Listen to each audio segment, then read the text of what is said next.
No, seems good to me. Okay, good. Hey, everybody, hanging out with the uber talented Justin Laws. Hope I'm saying your last name correctly. Justin is originally from Michigan. Now he's in New York.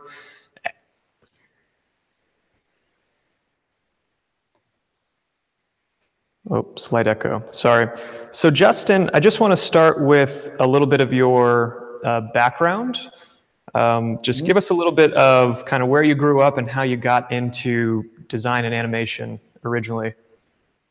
Yeah, so I'll try to keep it not too long, but Your whole yeah, life I mean, story.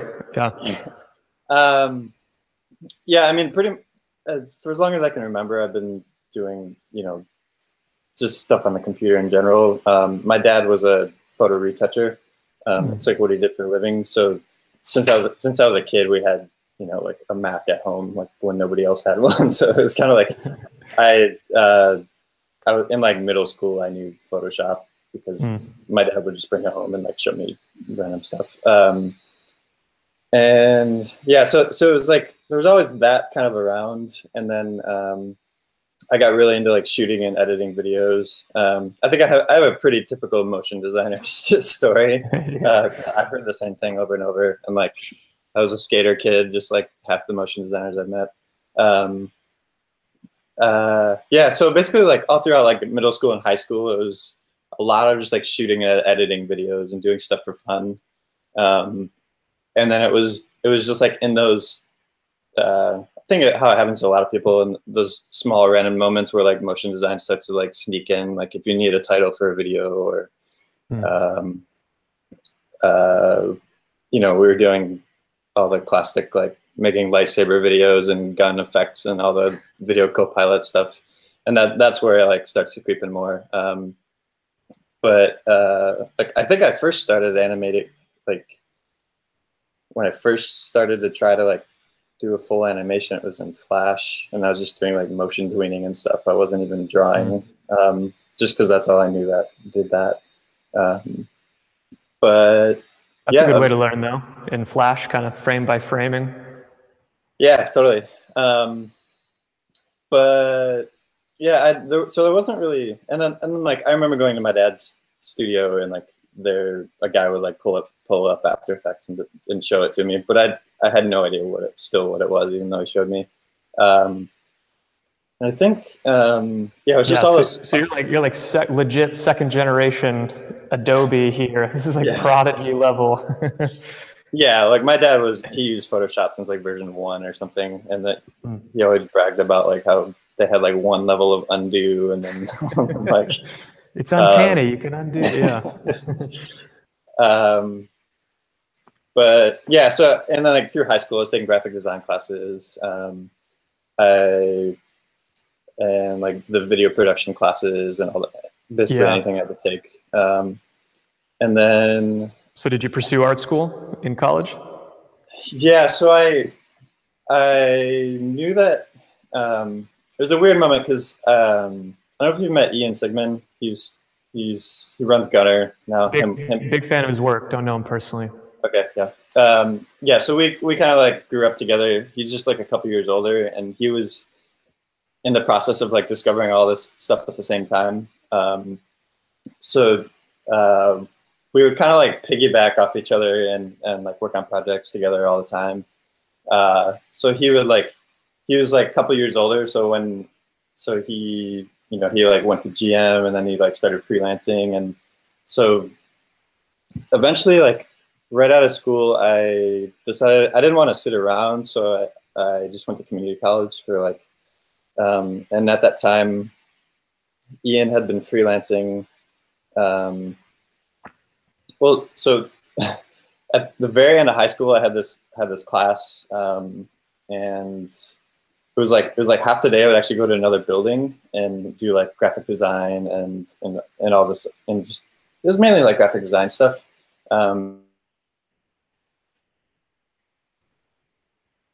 But they had, and I had a friend who was like, "Why don't we do one of these kinetic typography things in After Effects?" So like 3 of us were doing those, and I got super into it. That's like one of the first moments where I like really fell into After Effects and was just like spending hours on it. And so I did that piece to just like a chunk of a song, and then like I didn't go, but they like played it at the art show, and it like won Best in Show. It's probably because it was like the only thing moving there. But anyways, so I even after the class, I spent even more time on it just to like finish it up. And Ian had been freelancing at a studio, and he showed them that piece, which got me an internship there. So I took an internship there, and that eventually, then I got hired. It was a really small studio. It was like 4 or 5 people total. It's a little bit outside of Detroit. And obviously, basically any work in Michigan is like cars. Sure. So, yes. So we were doing like that, like auto, like tons of auto stuff. The auto show was huge every year. And that was a lot of my initial learning came, I think, from doing like the auto shows, because it was like one of the first projects where it was like really high stakes, you know, kind of thing. Like, had to get it right. Yeah, you know, it's just like businessmen coming and seeing this stuff. Well, good for your high school though to really set you up in that way to even do like a kinetic type thing that you could score an internship with. That's really great. Yeah, I'm super lucky with that stuff, and the way my school had things set up. I mean, there was in the high school there was just like a media class essentially, you know, where you could, but it was like pretty serious. I mean, they had, you know, like a green screen and like cameras, and you could go, you know, they would shoot all like the live events and stuff. Yeah, that's a great starting point. Was this a public high school? Yeah. Yep. Oh, that's great. But it was a combination of that and then this other program they had, which is called like Oakland Technical Center, which was like it was a separate building that you had to apply for to be able to go. But in that building, they got more into like specialty trades and stuff like that. So my senior year, I got to go there for half the day. So for like, you know, like a few hours every day, and that's where like. So I would get to spend like a few hours every day doing like graphic design and stuff like that instead of just an hour. But at that building, they had other trades too. Like there was like an auto shop there, so it was super sweet. Yeah, no, that's great. So tell me a little bit about art school then. Yeah, so which one did you go to? Well, it wasn't really art school. It was just like community college, just like OCC. But I enrolled in like the graphic design program. It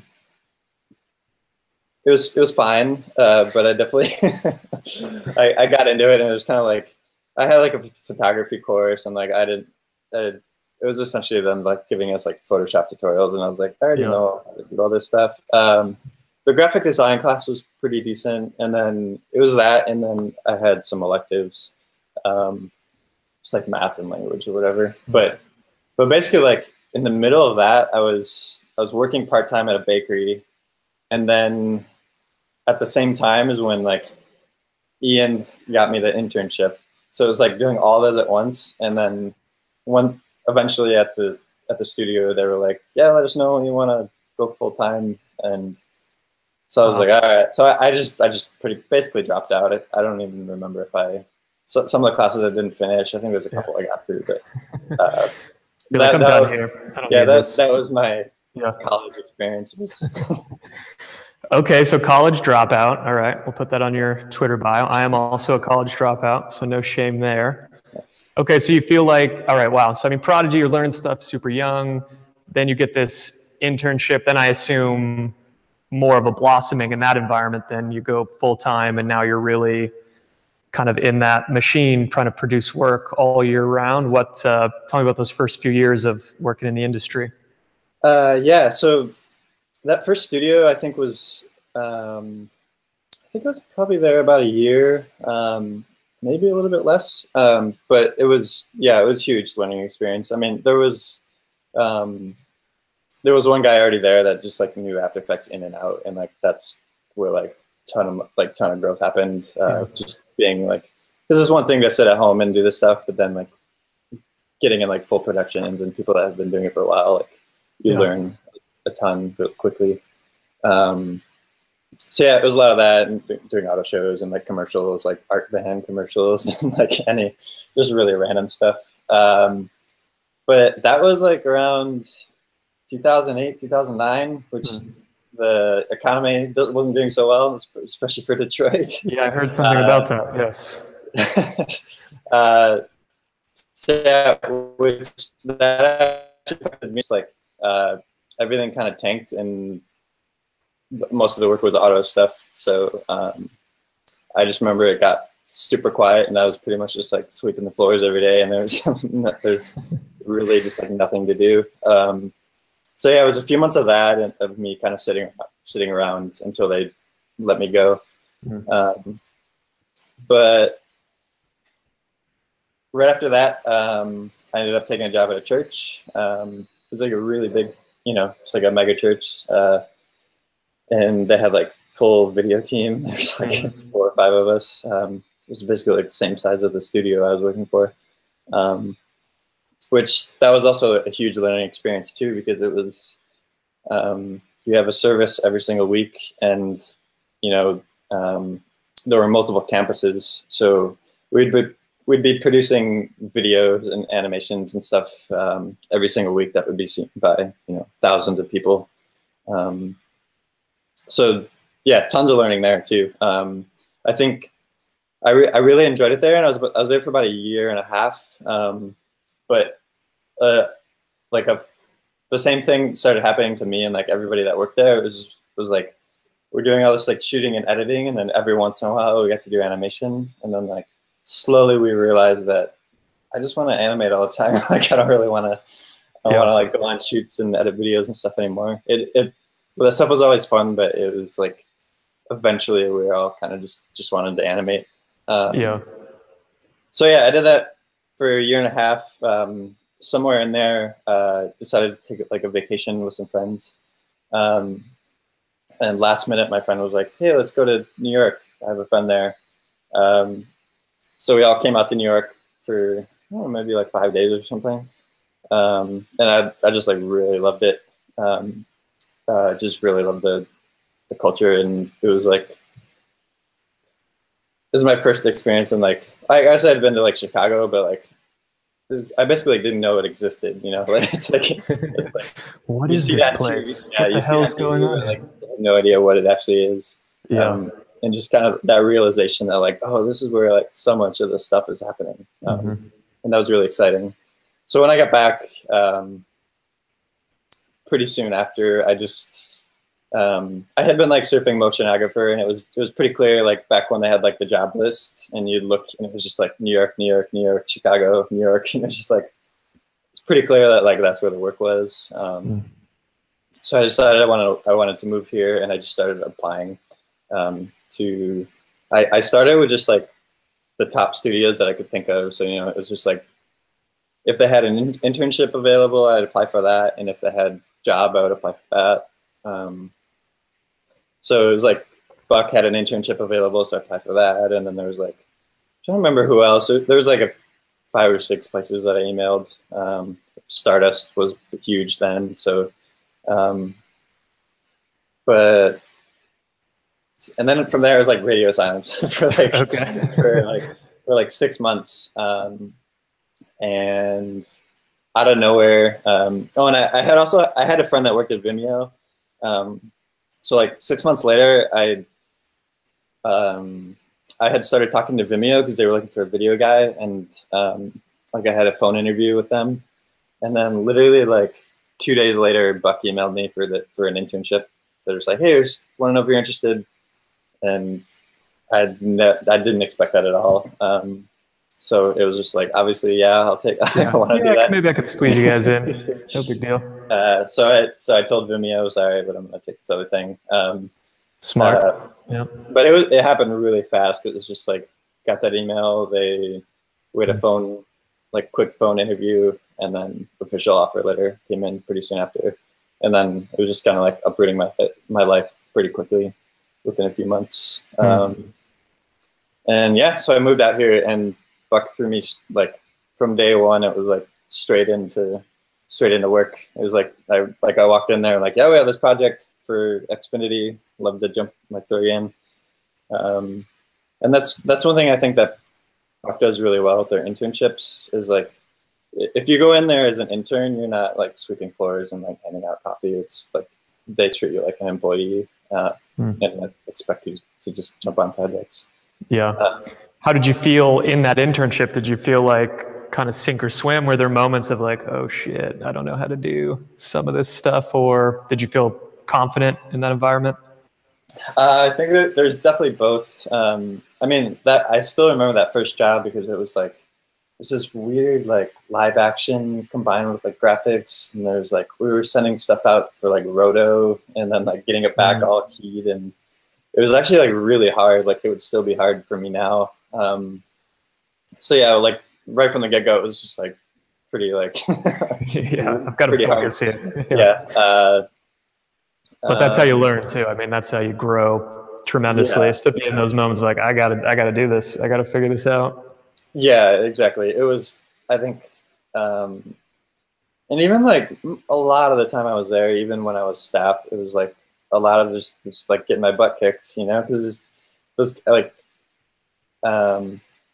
everybody there is just so talented. So, which is it's an interesting thing because like everybody there is so good, but they also feel the same way that you do, you know, because they look around like, oh, these people are so good, like I suck. So it's like that. Everybody's just so humble and like just really good people. And so how long were you at Buck? You went full time after the internship? Yeah, so the internship was like 6 months, and I basically asked for a job.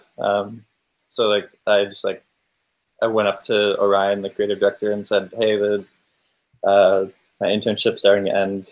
Let me know if you have a second to talk." And I just asked them for one, and I got the job, which was amazing. And like part of the reason, like I didn't even think of it going into it, but part of the reason they offered me a job was because I asked, like because I actually like had the initiative to go and ask for one. It was just like a good sign for them. But yeah, so that was huge. It was like amazing. Yeah. How long were you on staff there? Yeah, so staff was 4 years. So 4.5 years total. And yeah, it was awesome. I mean, we like when I started, it was like pretty small studio because the New York office was still kind of new. The LA office kind of had the grounds, and the New York office was just like a few guys from the LA office that moved out here to start it. So when I got there, they had moved a few times. Like they literally started at like a really tiny studio, and then like we're just like slowly like every year or so just like moving to a new place when they ran out of room. So I want to say there's maybe like 20 people there maybe when I got there, 20, 30, maybe even less. It was pretty tight. And so what would you say is the craziest project you worked on in that 4 years at Buck? That's tricky. I mean, there were obviously like, one nice thing about Buck is they're just super organized, like more than any place I've worked. And the producers are amazing, and like we're really like fight for the artists, like if a client comes back with crazy feedback or whatever. So that was always awesome to really have like those team of producers. So that there are definitely like late nights, every once in a while, like it was just like, it's just unavoidable. I just think in this industry, so that would happen every once in a while, but thankfully not too often. What would you say is the best project you got to work on, or your favorite from your time there? It's tricky. I mean, the one that's most memorable to me is this piece we did for Charity Water. I had like slowly started to make a relationship with them, with Charity Water, and then Um, I had like a friend that works there, or he used to work there. Because they're out of New York too, right? Yeah, so their office is here, and I had been to the office a few times, and we did some on the side. I like with some other animators. I did some work for their charity ball, which is like a big fundraising event. So we did like, which is pretty sweet because it like you know, just like tons of people and like a bunch of celebrities and stuff show up to this thing. And we did all these like on-screen graphics and stuff, and we had like a coder that like people would donate and like scan their bracelets, and then our animations would like live like No kidding. change the type up on screen and stuff. So it was really cool. That is cool. But yeah, so we did that on the side, and you probably know that like Buck does. They try to do personal projects, right? So like they try to do like at least like 1 or 2 per office per year, I think is in general. You know, so that's like where good books came from. And those projects can come from a lot of different places. Like it could be like a client comes to them with a low budget, but they really want to do it. Or like someone in the office has an idea they want to do. So Charity Water had this piece that was like called Why Water, which was like their main piece, and it had, you know, like millions of views. And I saw it, and it was just like, it was cool when it came out, but it was like just starting to get outdated. So I pitched to them redoing it, and they were really into that. So I pitched that to Buck basically. And right away he was like, yeah, it sounds great. Like, it looks really cool. So I was like, that's the wisdom. Cool. Just walk into your boss's office and ask for what you want, and maybe you get it. Yeah. And it was definitely one of those things where obviously I thought through it a lot, you know, and like I already had a relationship with them, and I knew that the project wasn't going to just like flop, because it was like the original piece already had like, you know, millions of views and stuff. So, and it was just like the piece that meant the most to them as like a company. So yeah, I showed it to Ryan, and pretty quickly he was into it. And that was just amazing, because it was a project I cared about, and I would have done it on my own if Buck said no. But I wanted Buck to do it, because like my goal is to like just do the best possible piece for them. And like I could have obviously just been like, no, I'm gonna take this all to myself and have it be my thing. But I just wanted it to be good as possible. And because Buck took it, like it turned out a million times better than what I could have done alone. Yeah. Sure. So we had like you know, full team of like designers and people doing cell, and like I was compositing, and then like just having like the art directors and creative directors there giving all the input. So yeah, that was probably the most like rewarding project I've been on. Okay, so you go to Buck, you're there 4 years. Now you've been freelancing for about 2 years. So why go freelance? Tell me a little bit about that. Yeah, so there was kind of, I mean, obviously it's like a great place to work. Like start there, it's like that, all the work they do is awesome, and even like the smaller jobs, which is one thing I always respect about them, is like you'll go to some studios where they're kind of like, let's just get this moneymaker in and out the door kind of thing. But the cool thing about Buck is like no matter what the job, they treat it seriously, even if they're not going to use it as like portfolio work, and they really do like put full effort into every piece. Yeah, so it was kind of like, it was just like a combination of things, just like over the years that slowly made me think about leaving. One of them, like a really simple one, was just kind of like, it was just 4 years of going to the same place every day. And that started to like, even though it was like a great place to work, it just like slowly like not super excited to go into work every day, you know, it's because it is still a job, you know. So there was that happening, and then I had friends that were freelancing, and I was looking around, and there were just other people that I wanted to work for still, you know, like places like Giant Ant and like Oddfellows. I was like slowly becoming friends with them, and they were doing such cool work, and I just wanted to like, I guess, I mean, it was FOMO, honestly. Like, I was like, because I was staff, like I couldn't do like any other client work really. I mean, if it was a direct competitor, they were cool with like freelance on the side as long as, like, but I couldn't work for like Giant Ant or something like that.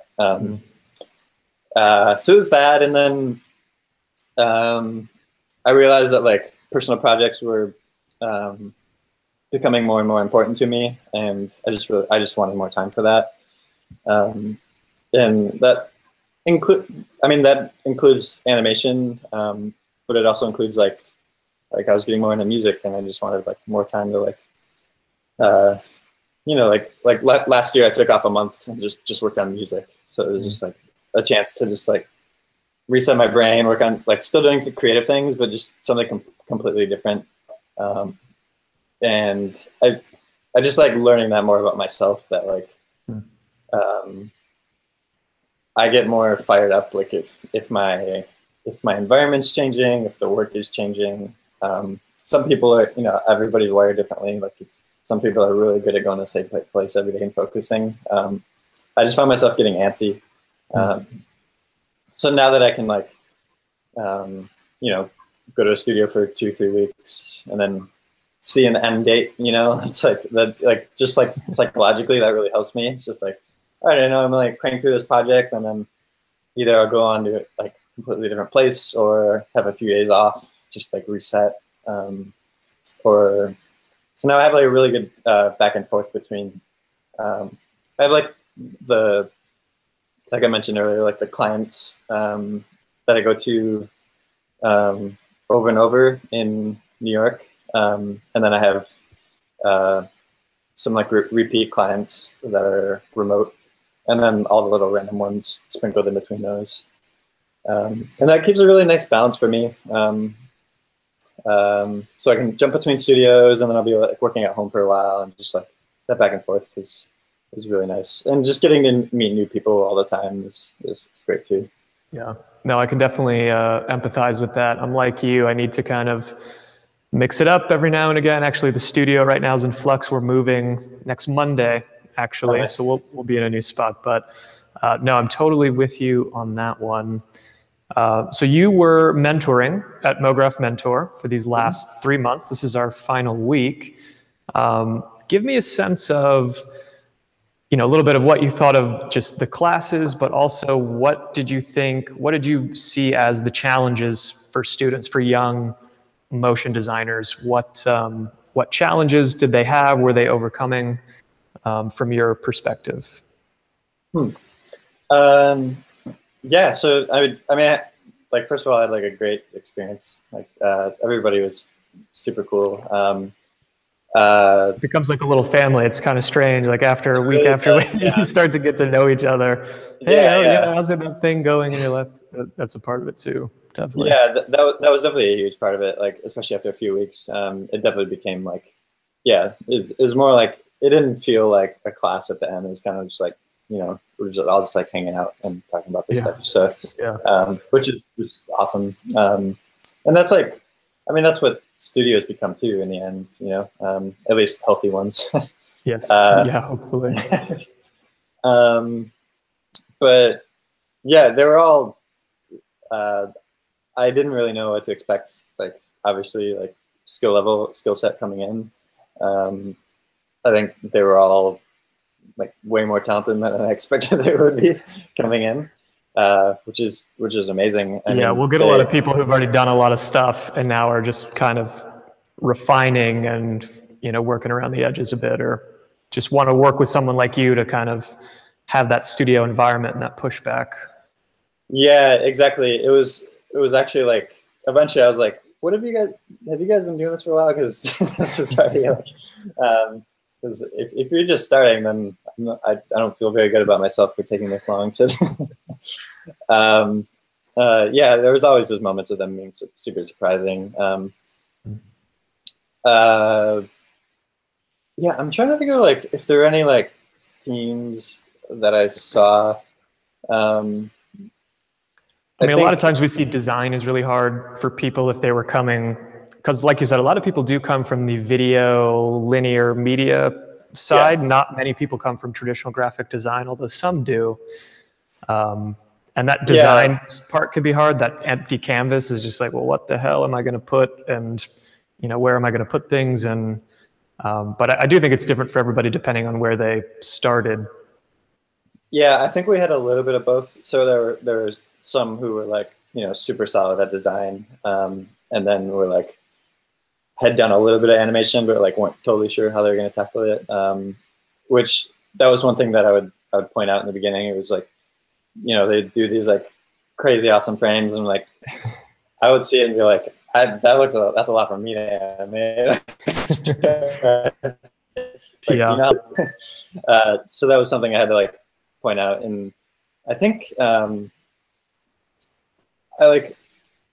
think like individual skills, like all of that I wasn't too worried about. And like the thing we ended up talking about on the last day that I really wanted to get across was just like, it's really just like project management and like the ability to like finish projects, you know?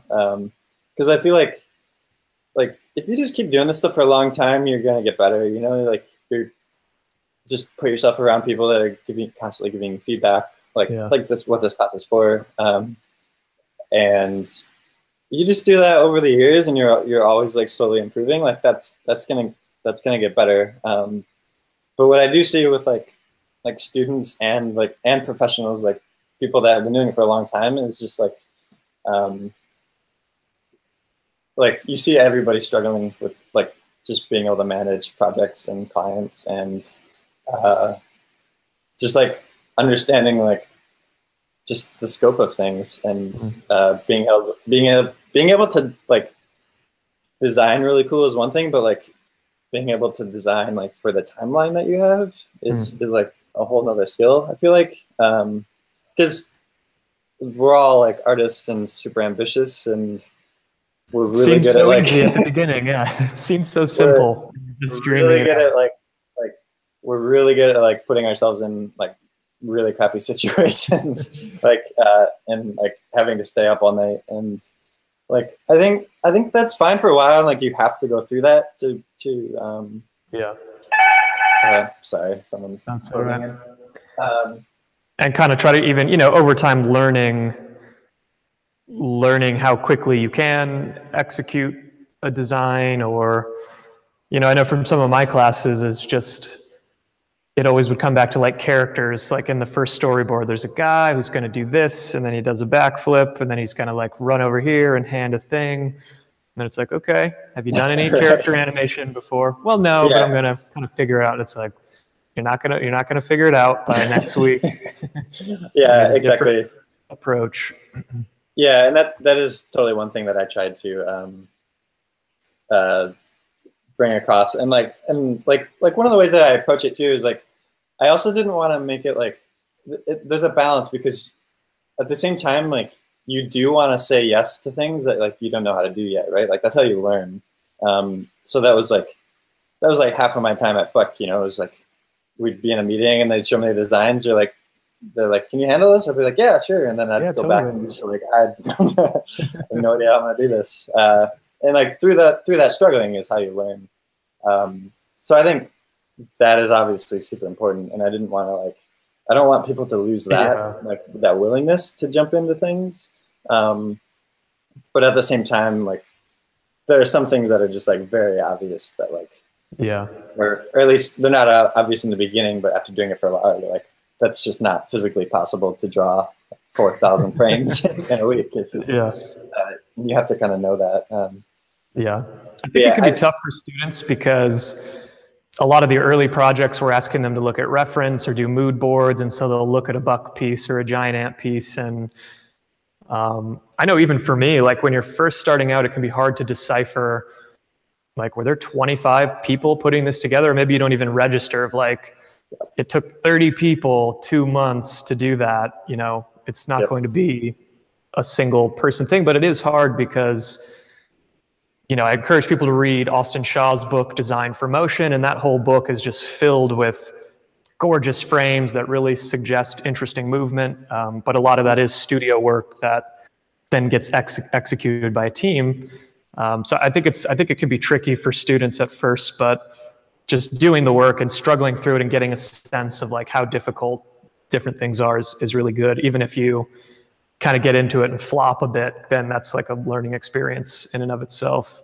Yeah, absolutely. And that's actually like one of the things I learned, like one of the biggest things I learned pretty quickly, like jumping straight into Buck. It was like, I went in there thinking like, I have absolutely no right being here, you know, like, like the work they do is insane. But like fairly quickly I realized I was like, okay, obviously I can't do those things alone, but like, I know a few little things, and like, I know how to be like a piece in this puzzle. And Yeah. they brought me in like already knowing like what what I was capable of in general, and they would put me on things that they knew I'd eventually be able to figure it out, if not right away. So I had a ton of experience in After Effects, and those are the jobs they would put me on, and I felt pretty like it was hard, but at the same time, it was like I did feel comfortable there, and yeah, that was huge for me. Just knowing that like. It was really relieving knowing that I could be a part of this like big thing that was being created, but and without having like the pressure to feel like I had to know how to do all of this stuff. Yeah, every single part of it, sure. Yep.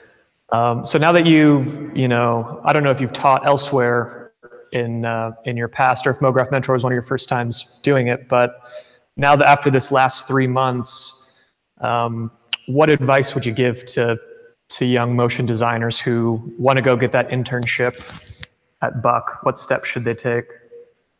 Yeah, so I think, I mean, obviously like the first step is like, if you're just starting out, like you just got to do a lot of work. I mean, there's really no getting around that. And and all kinds too, design stuff, illustrate stuff, animate stuff.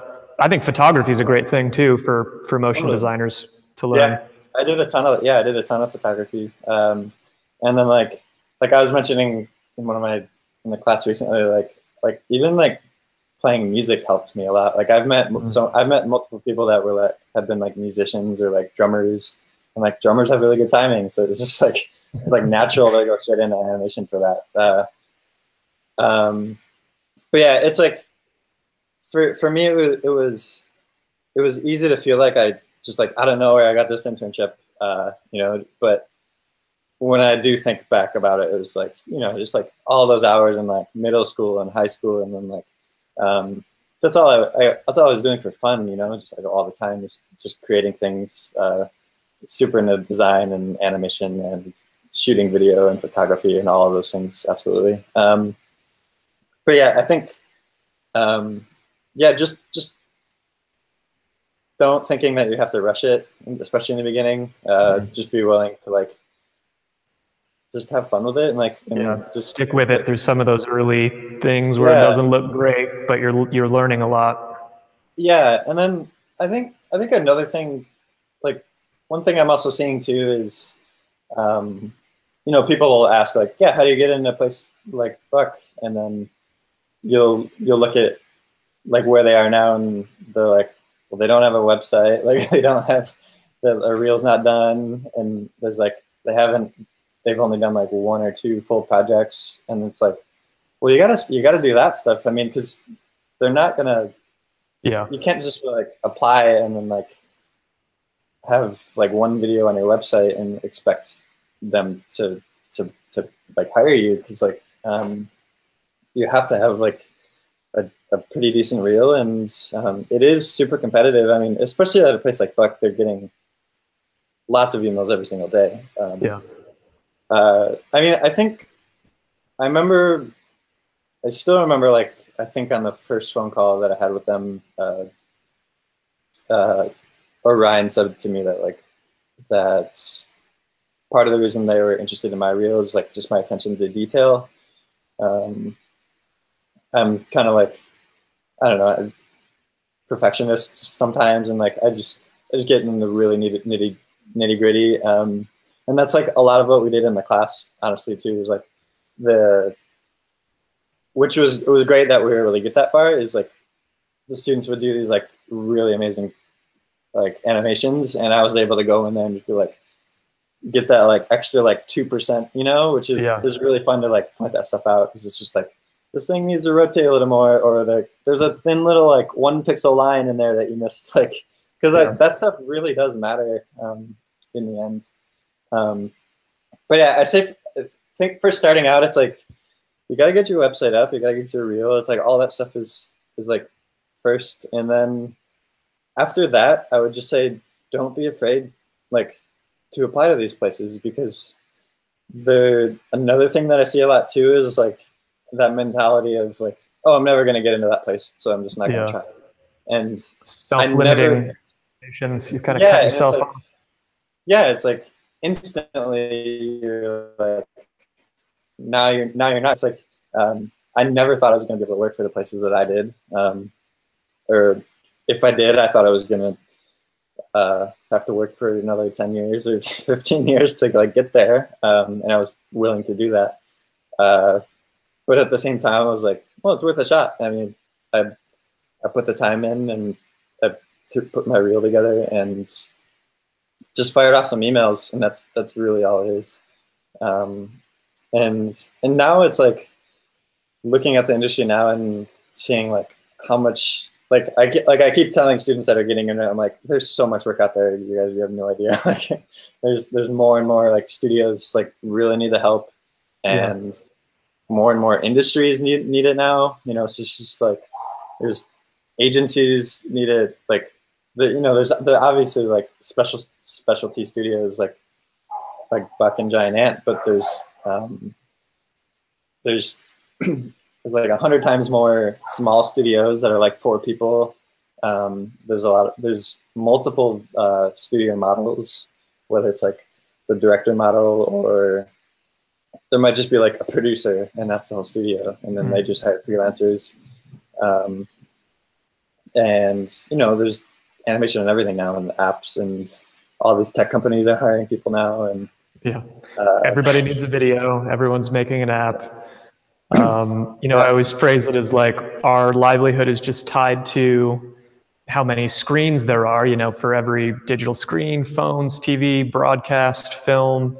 The demand side of the industry shows no signs of slowing down. And there's whole parts of the world, because we get a lot of international students too, who I think feel like there's definitely work in the United States, but what about other parts of the world? And even if other regions are maybe slightly behind, I think the writing's on the wall that like it's going that direction basically everywhere, that people are going to need to be communicating with one another, whether it's companies communicating to customers or companies communicating with one another, broadcast design, the whole thing. I mean, we stumbled into a very good moment to be learning these skills at a time when artists can really get paid for stuff now. I'll never forget, I think it was at a graduation ceremony at Ringling, and the guy comes up, and I was like a kid at the time, but he's saying, whether you know it or not, you're living in a golden age for artists. And he tells some story about a guy who paints a chapel for the Pope, and the Pope stiffs him on the money and just says, I'm not paying you, I don't like it. And the painter, is so mad that he just leaves the country, and he like kills himself years later. And then the guy's like, and he was like the most famous artist of his time, and he couldn't get paid for his work. So just tell him like, guys, you're living in a golden age. Look at all the brands, look everywhere you go. It's all around you. Everyone loves design now. It's like, we are the era of aesthetics. It just matters to every company everywhere. And the opportunities just are absurdly unlimited, it seems. Yeah, I mean, I think there's obvious industries, even like graphic design, that seems to be more competitive. But motion design, at least right now, like, I mean, there's no telling where it's gonna head, but at least right now, I would not worry about like getting work. It's definitely out there. Yeah. But yeah, like you said, do the work, make the portfolio, attention to detail. Try to separate yourself through that attention to detail, really, because any of us can just follow the tutorials or do really basic stuff. Yeah. But it's people with that great timing or really clever design or really great use of color that's going to make it a little bit easier for people to get some work. Yeah, absolutely. And I think in the beginning too, it's like you in the beginning you take on whatever work you can get, and like that's what I did, and Yeah, that's what everybody make the in most of general. it. Yeah, and it's just like, and I think doing like real client work, like before I was even working at studios, like I still had like real project that I was thrown on, you know, and like for people that were depending on me to finish them. And I think that just that pressure is huge because it's really hard to finish something and like just sitting alone in like in your bedroom or whatever, and Yes. like but if you have a client that needs it by a specific date, and even if you're not getting that much money, that's a learning opportunity in the beginning. Yeah, so that's definitely huge. Yeah, let that anxiety push you. Let those oh crap moments of like, oh my gosh, I have to figure this out. I mean, I could Yeah, still remember some of my first like real studio gigs where I had no business being in the room and thinking, even just like day to day, like, okay, it's 11 a.m. Like I just have like 6 hours to figure out something on this shot to move it forward, or I'm going to yeah, feel like, holy crap, he's going to kick me out at the end of the day if I can't get something. And um, yeah, at the moment, it feels uncomfortable, but then you look back and it's like, man, I really figured out a lot of stuff really quickly because I had to. So I think, yeah, being pushed, and yeah, I definitely like what you have to say about make the most of any of the early opportunities you can get for a client and see. And like you said, the way that Buck approaches even simple stuff, even if it's crappy money, try to make it amazing so you can get paid more on the next one. So I think that's definitely good wisdom for students. yeah. Yeah, I think it's basically like slowly as you advance through your career. I mean, it's like my goal too is like you want to be saying no to more things. Like you want more opportunities coming in, and then you can weed through those and like only take the good ones. And I personally I take a big risk a lot of the time. Like I try to just save up cash so that um, I can turn down a lot of work, and that way whenever the cool ones do come through, I'm just like ready to say yes. Um, Yeah. and it is always scary. I mean, like I have a project right now. I'm just like, come on, please go through. Like, I'm gonna turn down some stuff, and if it doesn't, then I'll be out of work. But it's always that gamble. But yeah, it's like, um, yeah, it's just like do the work, and then like you're saying, I think one thing that's really important too is like everybody feels the same way. Like we're like I feel like I don't belong in these studios, and that I don't like. Uh, deserve to work there. I think everybody feels that way. Everybody is looking at all. There's so much insanely good work out there that's like um, really demoralizing, or it can be. Supposed to be And inspiring, sometimes demoralizing. Yes. yeah, and that's like a really. I mean, there's obviously a lot of people like a lot of talk about that already. Like just like the whole Instagram thing, and like I get sucked into it too. It's like um, that stuff's all great, but in the end, like what it comes down to is you sitting down and like and just doing the work. And Yeah. And knowing your value, and yeah, knowing that those skills do have value, um, and you can find ways to apply it in ways that mean a lot to you too. Like you said with the charity water piece, that those things that will then stick out in your career when you look back and say that I feel really glad that I invested time and energy into something yeah, that meant a lot, which is yeah, important. yeah, totally. I mean, one of the things that has helped me a ton has been just being able to be like I was saying, be more picky about the projects. Because and that like half the stuff on my portfolio was done with like really like huge teams and uh, people that are way better than I am. But like part of the reason I was able to get those projects was because I slowly made those relationships over time. It's like over years and years that you build those relationships and your skills. And now I'm in a place where like I try to turn down as much work as I can so that when a good job comes in, I'm ready for it. And then that it all just feeds off each other. So you get on one really cool project and you're able to put that on your site, and then that helps you get more work like that. So because I've seen plenty of super talented people fall into that trap of just saying yes to everything, And they get kind of stuck there, you know, like they're, this is obviously like advice for more down the line and not just like if you're just starting out, but